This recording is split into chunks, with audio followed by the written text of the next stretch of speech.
పాకిస్తాన్‌లో హిందువుల మీద జరుగుతున్నటువంటి అరాచకాల గురించిన వార్తలు కంటిన్యూగా వస్తుండడం. దానివల్ల మానవ హక్కుల సంఘం లాంటి వాళ్ళు అడ్డుపడతారు. రేపొద్దున ఐక్యరాజ్య సమితిలో దెబ్బతింటారు కాబట్టి, ఓ చట్టమన్నా చేసి పడేస్తే ప్రపంచానికి చూపెట్టడానికి పనికొస్తుందని ఓ చట్టం తీసుకొచ్చారు. దాన్ని ఇప్పుడు హిందూ బిల్ అని అక్కడున్న ముస్లింలు పిలుస్తున్నారు. దాని ప్రకారం ఏదైతే అక్కడ ప బలవంతపు మత మార్పిడులు అన్నటువంటి దాన్ని నిషేధిస్తూ, అంటే ఒక అమ్మాయిలని అక్కడ బలవంతంగా ఎత్తుకుపోయి పెళ్లి చేసేసి ఆ తర్వాత మతం మారిపోయింది అని చెప్తున్నటువంటి వేళ అట్లాంటి దాన్ని నిషేధిస్తూ తీసుకొచ్చిన బిల్లుని ఇప్పుడు అక్కడ ఉన్నటువంటి పాకిస్తానీ కాలమిస్ట్ ఓరియా మక్బూల్ ఓపెన్గా ఏం పిలిపిస్తున్నాడంటే, హిందూ అమ్మాయిలు మనం మతం మార్చకపోతే ఎట్లాగా, ఇది ఏమన్నా భారతదేశమా, ఇది హిందూ దేశమా, ముస్లిం దేశంలో హిందువులు ఎట్టుంటారు, అలా మతం మారిస్తే తప్పేంటి, మతం మార్చాలి కదా బలవంతంగానైనా సరే అని అడుగుతున్నాడు ఓపెన్గా.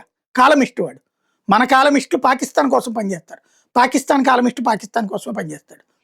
మన కాలమిస్టులు ముస్లింల కోసం పనిచేస్తారు, వాళ్ళ కాలమిస్టులు వాళ్ళు ముస్లింల కోసం పనిచేస్తారు. హిందూ కాలమిస్టు హిందువులకు అనుకూలంగా అక్కడ ఎవడు ఉండడు. అది తేడా.